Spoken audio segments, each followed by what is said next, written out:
I've never been good at ignoring voices in my head. The one that warned me, "She'll break you," came the first day I saw her, though it wasn't much more than a glance across a counter, a blur of perfume, and the scrape of her rings against the edge of the desk. And yet, I caught myself replying in silence, stubborn as always. Then let her break me beautifully. It started in the most unremarkable place, a repair shop I worked at part-time, tucked between a laundromat and a discount pharmacy. People came in with broken microwaves, dead laptops, cracked phone screens. Nothing poetic about it. But she walked in carrying an old record player, and suddenly the whole room felt different. She was older, mid-40s, maybe more. Not the kind of older that tried to hide itself, though. Her confidence made the years look like they belonged to her, like she had earned them. Her hair, loosely tied, escaped in strands around her face. There was something practiced in the way she set the record player down, like she was used to lifting more than her share. "Does this thing still have a chance?" she asked. Her voice had texture, low and unhurried, like she knew time wouldn't dare rush her. I should have answered right away, but I didn't.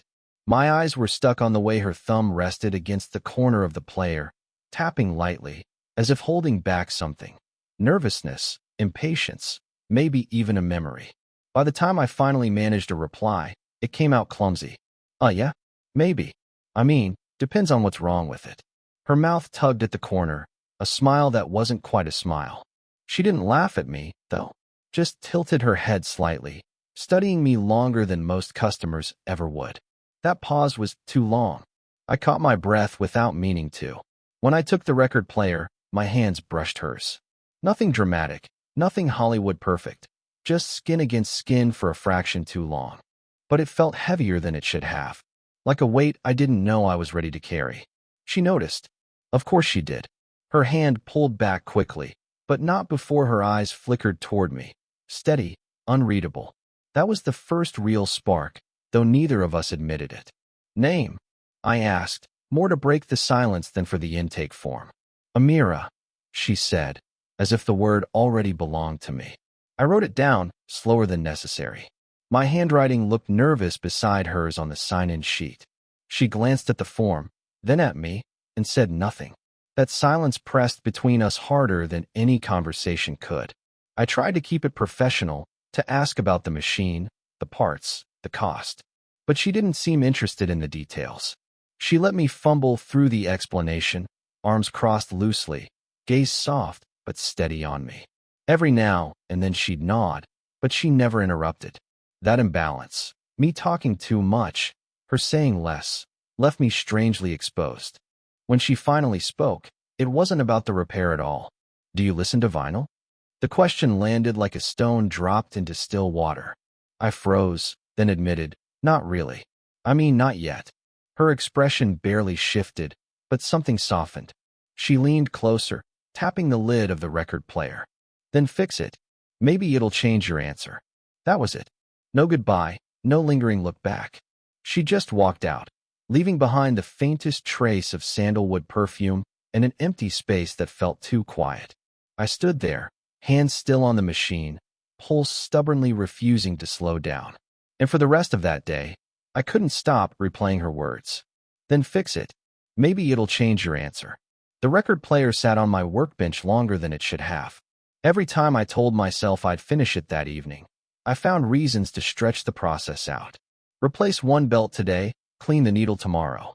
I'd never admit it to anyone, but I think I just didn't want the excuse to see her again to run out too soon. When Amira came back, it wasn't to pick it up, it was to check on it. She leaned against the counter like she didn't have anywhere else to be, though her eyes told a different story. They carried the weight of someone always halfway between staying and leaving. "Any progress?" she asked, voice even, almost casual. I nodded, wiping grease off my hands. "Getting there. Just taking my time." Her brows lifted the slightest bit. "Do you always work this slow? Or is it just me who gets the luxury?" The words could have been teasing, but they weren't. They hovered somewhere between curiosity and defense, like she wanted to remind herself not to slip into familiarity. I smiled anyway. "Guess I'm being careful." That landed in silence. She tapped her nails against the counter, then stopped abruptly, as if she'd realized the sound gave something away. Her rings caught the light, and I noticed a faint tremor in her fingers before she tucked her hand under her arm. She was tired. I could see it now, not just in her posture, but in the way her smile flickered too briefly, how her eyes seemed to hesitate before meeting mine. She had that practiced kind of confidence, but underneath it was something quieter, a fatigue she didn't want anyone naming. To fill the gap, I started talking too much again, about the parts one ordered, about how tricky older machines can be, how vinyl purists swear it's worth it. She didn't interrupt. She let me talk, just like last time, her head tilted slightly, the smallest crease between her brows. When I finally trailed off, embarrassed by how much space my words had taken up, she gave a soft laugh. Short, but it slipped out like she hadn't planned it. "You sound like someone defending a religion," she said. I shrugged. "Guess I just like fixing things." Her eyes lingered on me at that, longer than they should have, and for the first time, I saw something fragile in her expression. Maybe regret, maybe longing, or maybe just the briefest admission that she was standing closer to me than she meant to. "I used to think everything could be fixed," she said quietly, more to herself than to me. Then she looked down at her hands, clasping them tight, and the wall went back up in an instant. I didn't know what to say. The air between us felt like it was holding its breath. So I slid the record player closer to her, my hand brushing the edge of hers. Not quite touching, but close enough. "It's almost ready," I murmured. "Just needs a little more time." She met my eyes again, a faint shadow in her smile. "Don't we all?" That line stayed with me long after she left. The storm came down hard that night, hammering the tin roof of the shop so loud it drowned out the hum of the fluorescent lights. I should have closed early, but the record player was still open on my bench, and something in me wanted it perfect before Amira saw it again. I didn't expect her to walk in through the rain.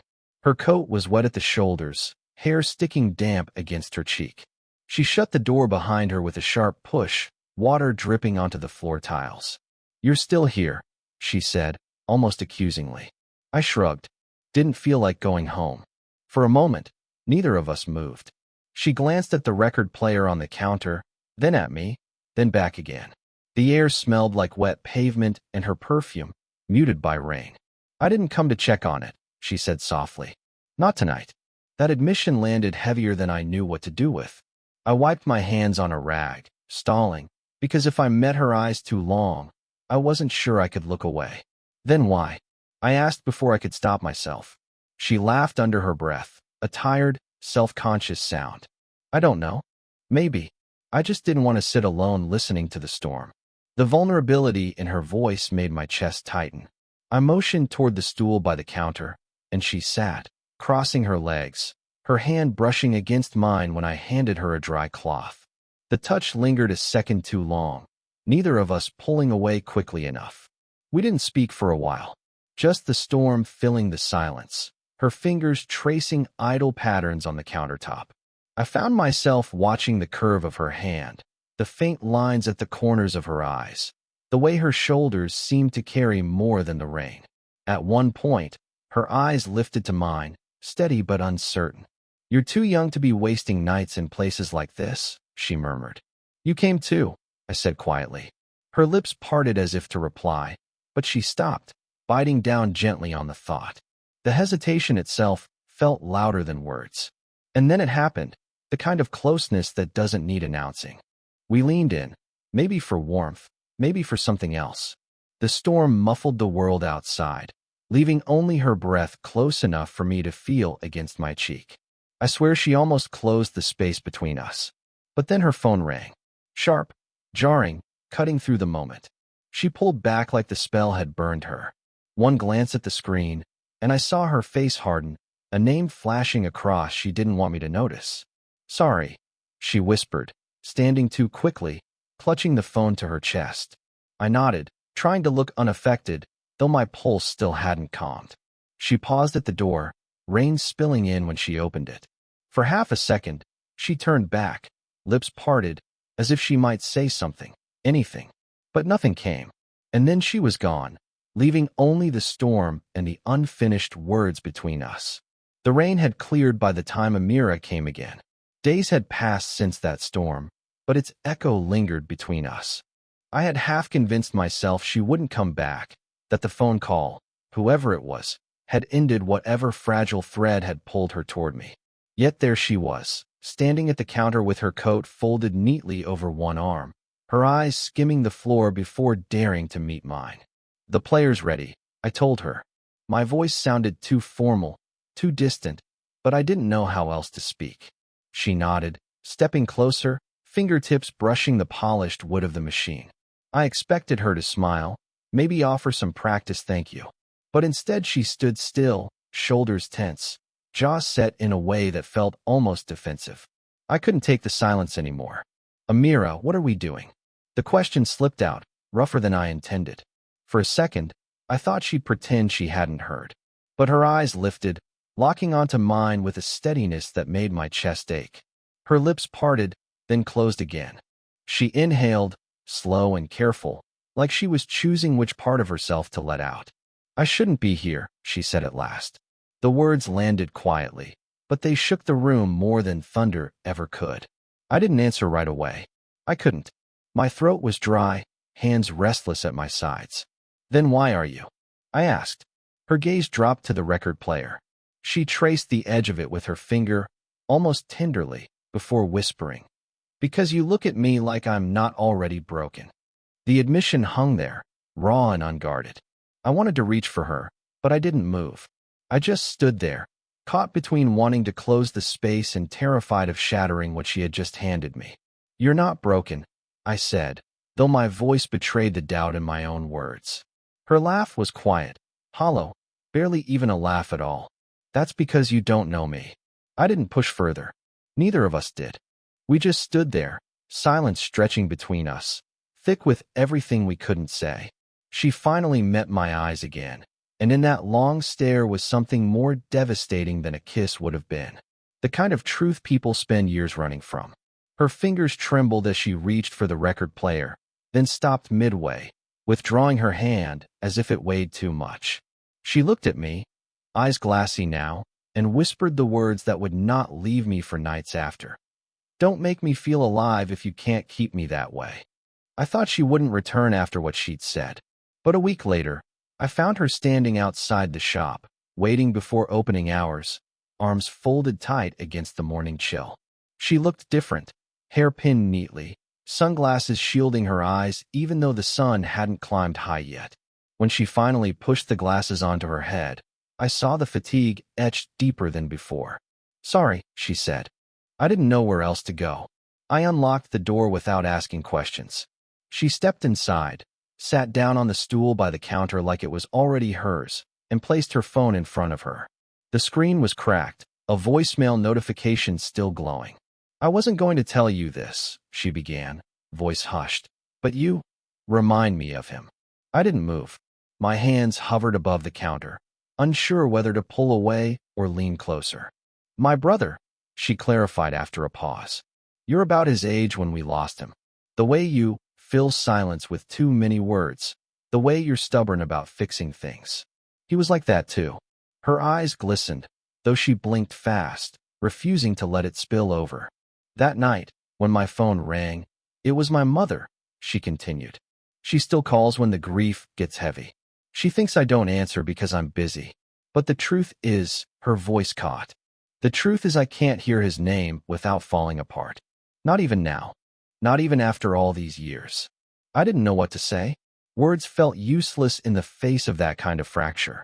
All I could do was stand there, chest tight, watching her breathe through the ache she'd let slip into the open. "You shouldn't remind me of him," she whispered. "It's unfair. To you. To me. But you do." The silence after was unbearable. I wanted to cross the space, to steady her hand, to say something, anything, that would lift the weight off her shoulders. But I stayed still, because maybe she didn't need rescuing. Maybe she just needed someone to hold the silence with her. Finally, I reached across the counter, slowly, deliberately, until my fingers rested near hers. Not touching, just close enough. Her hand didn't move. Her eyes flicked down, then back to mine. And in that single glance was something I'd never forget. Not attraction, not comfort, but a trembling relief, as if for the first time in years she wasn't carrying it alone. Neither of us spoke. We didn't need to. The record player sat between us, silent but waiting. She exhaled, soft and shaky, and whispered words so fragile I almost thought I'd imagined them. "Don't disappear on me, too." It wasn't sudden. Nothing about Amira ever allowed for sudden. But sitting there in the shop, the morning sun soft on the counter, I realized the thread between us had pulled taut long enough that neither of us could pretend it wasn't there anymore. She leaned against the workbench, hands folded loosely in front of her. I didn't speak. Didn't need to. The record player hummed softly, fixed at last, but the sound seemed secondary, like the real thing alive in the room was her presence. "You're quiet today," she said, eyes not quite meeting mine. "Trying not to mess this up," I replied, shrugging. She smiled faintly, almost apologetically, as if she, too, understood the weight of unspoken rules, the distance we'd kept for weeks. There were no dramatic confessions, no sweeping gestures. Just the way her fingers brushed against mine when she adjusted the edge of the record player. The smallest contact, but enough to send a spark through the spaces I hadn't known were empty. We sat in silence after that, side by side on the low stools, not touching but close enough to feel each other's warmth. Outside, the street moved on, indifferent. Inside, the storm of our separate lives had stilled, just for a moment. "You're different than I expected," she said quietly, still staring at the counter. "And you," I said, "aren't what I thought either." She chuckled softly, a sound that carried relief, tension, and something fragile like hope. For a moment, the air between us softened, the ache of the past weeks folding into something easier to hold. "You shouldn't," she began, then stopped. Her hand hovered near mine again, and this time I let mine shift closer, letting the tips of our fingers touch. Nothing dramatic, nothing final, just contact. Her gaze lifted to mine, steady and unguarded. In it, I saw recognition. Not declarations, not promises, but an understanding that we were here, together. And it was enough. Time stretched like it had nowhere else to go. I felt the weight of her hand against mine, tentative, but not pulling away. I felt the relief in her posture, the way her shoulders relaxed, the subtle exhale she hadn't allowed before. We didn't need words. The record hummed. The city breathed beyond the walls, and still the small, imperceptible connection, the brushing of our hands, said everything we hadn't dared say. Eventually, she leaned back just slightly, head tilting to rest against the edge of the counter. I didn't move. I just let her be, letting the quiet between us hold what neither of us could voice. No grand gestures, no proclamations, just presence, acceptance, and a shared decision that we could exist in the same space without shattering ourselves or each other. The moment settled, soft and final, and I realized, with an almost painful clarity, that this slow, imperfect closeness was the most real thing I had ever known. Her fingers brushed mine again. I didn't pull away, and that was enough. Weeks have passed since that morning in the shop. Sometimes I catch myself looking at the counter where we first let the silence speak louder than anything else, and I feel a strange mixture of longing and calm. It's not the fevered, aching kind of longing that keeps you awake at night. It's quieter, deeper, like a note that lingers long after the song has ended. Amira comes and goes now with an ease that surprises me. We talk, sometimes about vinyl, sometimes about nothing at all. The record player hums in the background on lazy afternoons, and we share space without needing to define it. I've realized how much I was holding myself back, how much fear disguised itself as restraint. And she's let herself trust the slow, uneven rhythm of connection, rather than running ahead or pulling away. I notice the little things, the way she brushes her hair behind her ear absent-mindedly, the soft laugh that slips out when I drop a wrench or misplace a part. She notices me too, in ways I never expected. Small gestures, tiny touches, the way our hands occasionally meet over the counter. No grand declarations, no perfect moments. Just two flawed people, learning to occupy the same space without breaking it, or each other. Sometimes I wonder if we would have found this if the record player hadn't broken, if the storm hadn't trapped us in silence, if her phone hadn't reminded her of the past she carried so carefully. I think not. The fragility of it all makes it more real, more earned. We didn't rush. We didn't need to.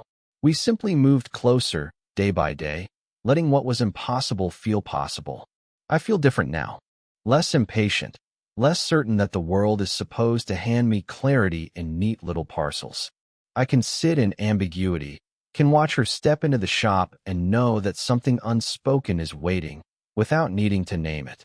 And she's softer in her strength, warmer in her guardedness, carrying the weight of loss without letting it define every breath. Love, I've learned, isn't always fireworks or proclamations. Sometimes it's the quiet endurance of noticing someone, truly noticing them, over weeks, months, years, and choosing to stay. Not because it's safe, not because it's easy, but because it matters more than certainty. I still think about that first day, the whispered dare in my mind, then let her break me beautifully. And I realize now that it wasn't about being broken at all. It was about opening, about letting someone in, about learning that you can survive tenderness, and maybe even flourish in it. We are still learning, still adjusting, still laughing at small mistakes, still reaching for each other when we don't need to. And that is enough. If there's one thing I hope you take from our story, it's that love doesn't always arrive in the form you expect. And sometimes the quietest moments carry the loudest meaning. And maybe, just maybe, you notice it too, in your own life.